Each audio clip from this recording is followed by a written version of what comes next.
प्रभु यीशु मसीह के सामर्थ्य नाम में मांगते हैं। सब कहें आमीन। सब जन परमेश्वर की तारीफ करो। सब जन खोलेंगे दूसरा राजा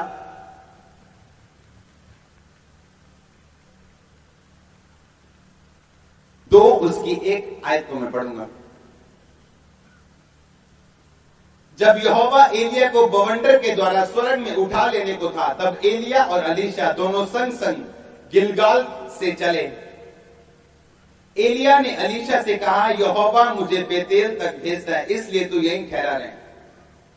अलीशा ने कहा, यहोवा के और तेरे जीवन की शपथ, मैं तुझे नहीं छोड़ने का। इसलिए वे बेतेल को चले गए।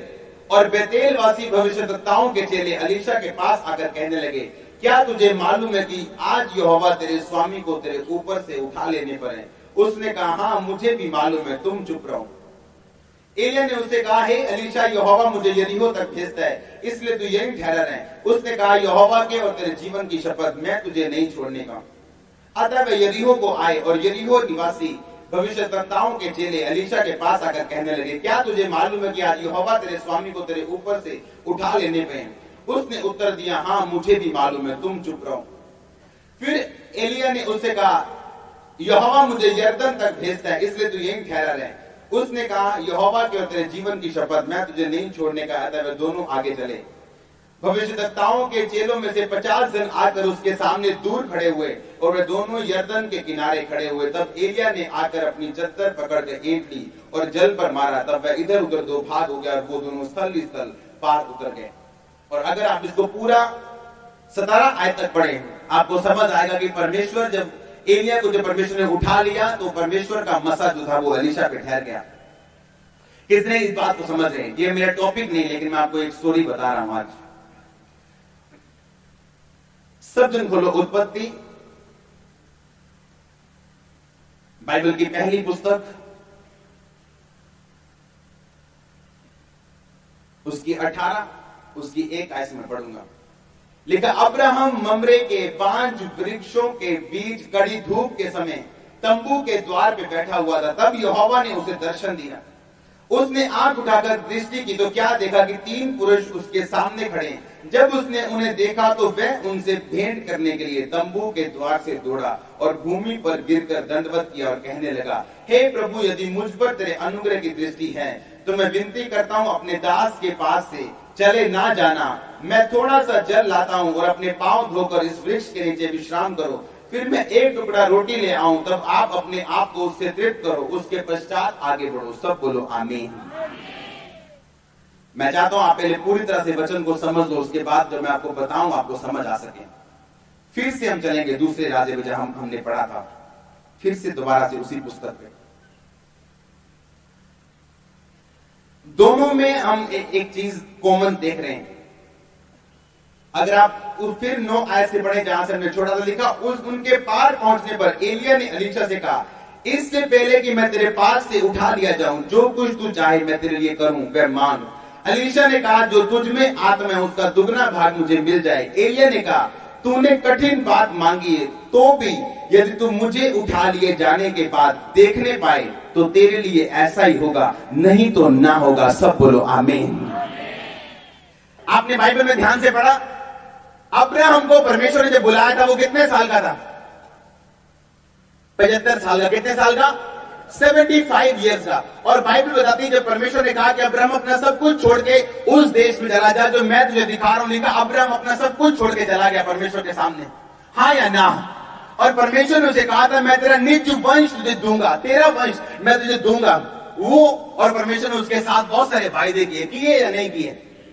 और अगर आप बाइबल ध्यान से पढ़े तो एक दिन जब अब्राहम को दर्शन मिला कि हे अब्राहम, मेरी उपस्थिति में चलता जा और सिद्ध होता जा, तब अब्राहम कितने साल का था? अगर आप बाइबल पढ़ते हैं आपको तब समझ आएगी। अब्राहम को परमेश्वर ने क्या किया? बुलाहट के साथ बुलाया और अब्राहम अपना सब कुछ छोड़ के परमेश्वर के पीछे। और कितने साल बीत जाने पर जब परमेश्वर ने उसे कुछ नहीं दिया, बहुत साल बीतने पर परमेश्वर एक दिन उसके स्वप्न में दर्शन देते और बोलते हैं, अब्राहम अब्राहम, मेरी उपस्थिति में चलता जा और सिद्ध होता जा। अब्राहम बोल सकता था, परमेश्वर 24 साल हो गए मुझे तेरे पीछे चलते हुए, तू सीधे होने की गाल छाट दूं, तू मैंने ये 10 मुंडा कर देना मैनू। आमीन। परमेश्वर छोड़ सीधे साध और छोड़ दूं, 24 साल हो गए मुझे तेरे चलते पीछे। अब ये बता कि जो काम तूने मुझसे कहा था, वायदा किया था, वो तू कब देगा मेरी जिंदगी में। और बल्कि परमेश्वर 24 साल बाद उसके सामने प्रकट होकर बोलते हैं, अब्राहम अब्राहम मेरी उपस्थिति में चलता जा और क्या होता जा, सिद्ध होता जा। और अगर आप बाइबल ध्यान से पढ़ें, जो मैंने अभी आपको पढ़वाया, लिखा एक दिन अब्राहम अपने तंबू के द्वार पे बैठा था और यहोवा ने उसे दर्शन दिया। और सामने 3 पुरुष वो देखते हैं जो यहोवा की ओर से दूत थे, उनमें एक यहोवा था और 2 स्वर्गदूत थे, बाइबल बताती है। और लिखा अब्राहम उन्हें देखते ही पहचानता और बोलता है, हे स्वामियों प्रभु आओ, और तब तक ना जाना जब तक मैं तुम्हारे पांव ना धो लूं, तुम्हें खाना न खिला दूं, तब तक मेरे पास से चले ना जाना। और अगर आप वो स्टोरी फिर से पूरी पढ़ें तो लिखा वो जब खा रहे होते हैं खाना, जब खाना खत्म होता है उनका, वो बोलते हैं कि इस नियुक्त समय में हम फिर आएंगे और तेरे एक बेटा होगा। और बाइबल बताती है सारा हंसी, सारा बोलती है कि मेरा पीरियड्स बंद हो गए, अब बच्चा कैसे होगा। लेकिन दूतों ने कहा कि परमेश्वर सब कुछ करने की ताकत रखते, और अगले साल उसी टाइम में उसके बेटा हुआ। सुनो ध्यान से, 24 साल बाद परमेश्वर प्रकट होकर क्या बोलते हैं, अब्राहम मेरी उपस्थिति में चलता जा और सिद्ध होता जा। और एक दिन अब्राहम, आप जानते हैं पहले भी दूत उसके पास से निकले, पर अब्राहम उन्हें पहचान नहीं पाया। कितने मेरी बात को समझ रहे हैं। मैंने आपको एक बात बताई थी, आपकी चंगाई परमेश्वर अब भी देना चाहते हैं आपको। आप जानते हैं यीशु मसीह की एक नेचर है, एक स्वभाव है यीशु मसीह का। अगर आप बाइबल ध्यान से पढ़े नया नियम, जब चेले नाव में जा रहे थे और नाव डगमगा रही थी, और वो यीशु मसीह नाव पानी पे चल के उनके पास से जा रहे थे, यीशु मसीह बाइबल में लिखा उनसे आगे निकल जाना चाहते थे, उनको नजर नहीं आना चाहते थे। ये यीशु मसीह का स्वभाव है, छुप के अपने आप को गुप्त रख के चलना। कितने मेरी बात को समझ रहे हैं। 12 साल के लोग पहने वाली स्त्री परमेश्वर को छूती और परमेश्वर बोलते मुझे किसी ने छुआ। कई बार आप सॉन्ग सुनते हैं यीशु मसीह के, आपको सामर्थ फील होती है, हाँ या ना। आप बार बार वही सॉन्ग सुनते हैं, आपको सामर्थ फील होना बंद हो जाता है, हाँ या ना। हाँ, आप फील करते हैं मेरी इस बात को या नहीं। आप एक सॉन्ग सुनते हैं, आपको बहुत छूते हैं, आप उसको सुनते जाते हैं 17 बार, 19 बार, 23 बार, फिर वो आपको छूना बंद कर देते हैं। कितने मेरी बात को समझ रहे हैं। यानी आपका जो आत्मिक एंटीना है, आप उसे पकड़ पा रहे हैं। कितने मेरी बात को समझ रहे हैं। ये सही है। अगर आप एक ही सॉन्ग को बार बार सुनते जाते हैं, आपको वो सॉन्ग छूना बंद करता है, फिर आप नया सॉन्ग ढूंढते हैं। इसलिए बाइबल में लिखा है यहोवा के लिए नया गीत गाओ। कितने मेरी बात को समझ रहे हैं। उसी तरह से स्पिरिचुअली अब्राहम को वो दूत पहले भी दिखते थे, लेकिन अब्राहम उन्हें पहचान नहीं पाता था, और परमेश्वर बोलते थे अब्राहम मेरी उपस्थिति में चलता जा और सिद्ध होता जा। मेरी बात को ध्यान से समझना। अगर 12 साल में लोगों वाली स्त्री को परमेश्वर ने, जब उसने परमेश्वर को छुआ और वो चंगी होगी, परमेश्वर यीशु मसीह ने बोला मुझे किसने छुआ। लोग चेले बोले परमेश्वर सारी भीड़ तेरे तुझको छूती है, तू बोलता तुझे किसने छुआ, सभी तुझे छू रहे हैं, कोई एक नहीं है, सारी भीड़। परमेश्वर कहा नहीं, किसने विश्वास से मुझे छुआ, क्योंकि मुझे कुछ महसूस हुआ कि मुझ में से निकला है। और यीशु मसीह ने कहा जा, तेरे विश्वास ने तुझे क्या किया। उसकी जरूरत ने उसे चंगा किया कि उसके विश्वास ने। अब्राहम को चाहे जितनी मर्जी जरूरत थी, लेकिन जब तक उसका विश्वास इतना नहीं हुआ कि उसकी आत्मिक आंखें खुली और वो दूतों को देखने लग गया, तब तक परमेश्वर ने उसका मिरेकल, उसका चमत्कार उसे नहीं दिया। कितने मेरी बात को समझ रहे हैं। इसीलिए आपको गुस्सा शैतान दिलवाता है। क्यों? ताकि आपकी आत्मिक आंखें कभी ना खुल सके और जो परमेश्वर आपको दिखाना चाहता है वो आपको कभी ना दिखे। इसीलिए आपको जेलसी होती बार बार, ताकि जो परमेश्वर आपको दिखाना चाहता है आपको कभी ना दिखे, ताकि जो वायदा परमेश्वर ने किया था वो वायदा बन के रह जाए। यीशु मसीह ने कहा तलवार ले लो। चले कहते हैं तलवार ले लो, क्यों? परमेश्वर ने कहा यह वचन पूरा होना अनिवार्य है कि वो अपराधियों के संग गिना जाएगा। यीशु मसीह ने अपनी प्रोफेसी के लिए फाइट की कि जो वचन मेरे विषय में लिखा है वो पूरा होना चाहिए, एक भी वचन पूरा हुए बिना नहीं जाना चाहिए। हालेलुया। और बाइबल बताती है आपकी प्रोफेसी, आपका जो भविष्यवाणी का वचन आपको दिया गया है, उसके लिए आपको फाइट करना जरूरी है। आप इमेजिन कर सकते हैं अब्राहम के रिश्तेदार बोलते हो कि अब्राहम तो बड़ा शेखी मार के गया था कि परमेश्वर ने मुझे आवाज लगाई, परमेश्वर मेरे साथ और मैं जा रहा हूं परमेश्वर के साथ। कहा है तेरा परमेश्वर, 24 साल हो गए तेरे पास अभी एक बच्चा भी नहीं है, तेरे सारा अभी तक बांझ है। कहा है तेरे वायदे जो परमेश्वर तेरे साथ किए थे? परमेश्वर इन चीजों की परवाह नहीं करता कि लोग क्या सोचेंगे। परमेश्वर ये चाहता है, उसने अब्राहम को बोला अब्राहम मेरी उपस्थिति में चलता जा, और क्या होता जा। अब वही अब्राहम जो उसकी उपस्थिति में चलता जाता सिद्ध हो चुका है, अब उसकी आंखें खुल चुकी हैं, वो देख रहा है अरे 3 मनुष्य, अरे नहीं ये मनुष्य नहीं, ये परमेश्वर के दूत हैं। और लिखा वो भाग के जाता और पकड़ता है, पांव पकड़ के बोलता है अभी जाना नहीं, मैं पानी दूंगा, पानी पैर धो, खाना खा के जाना। और जैसे ही खाना वो खाते हैं, तेरे अगले साल वो होगा जिसकी तू इंतजार कर रहा है, जिसका तू वेट कर रहा है अब्राहम। हालेलुया। अब प्रॉब्लम बिजनेस नहीं है, प्रॉब्लम मुश्किल नहीं है, बीमारी नहीं है, प्रॉब्लम ये हम स्पिरिचुअल नहीं, आत्मिक नहीं। हालेलुया।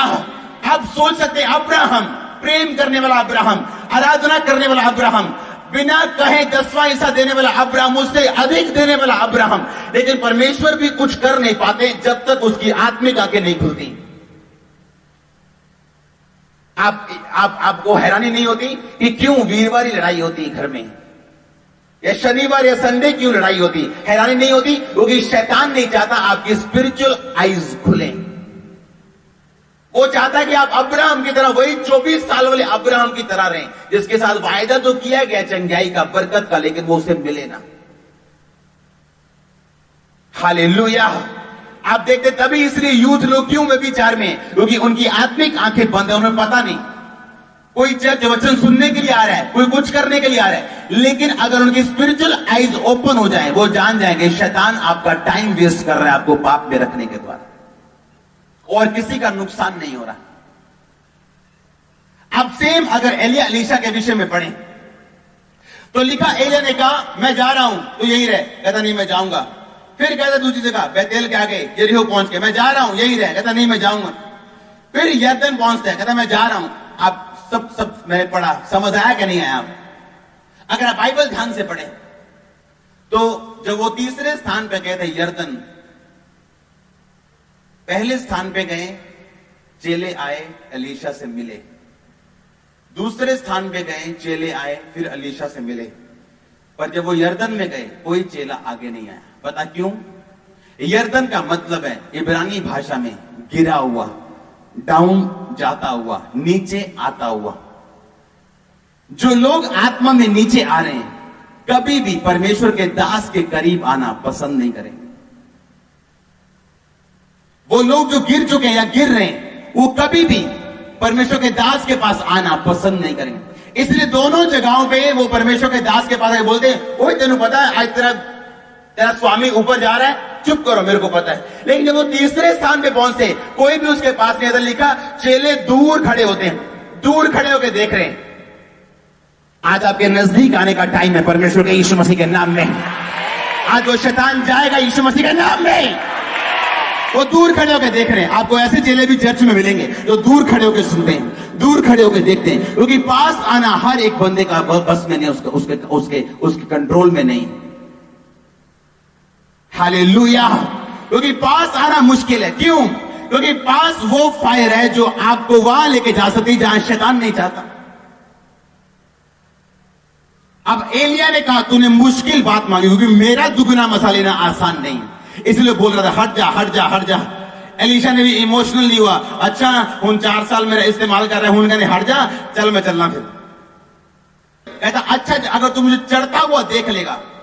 एलिया जानता था एलीशा अगर तेरी अधीनगी शारीरिक है, किसी मशहूरी की वजह से, किसी कारण की वजह से, तो तू मुझे देख नहीं पाएगा जब स्वर्गदूत मुझे लेने के लिए आएंगे।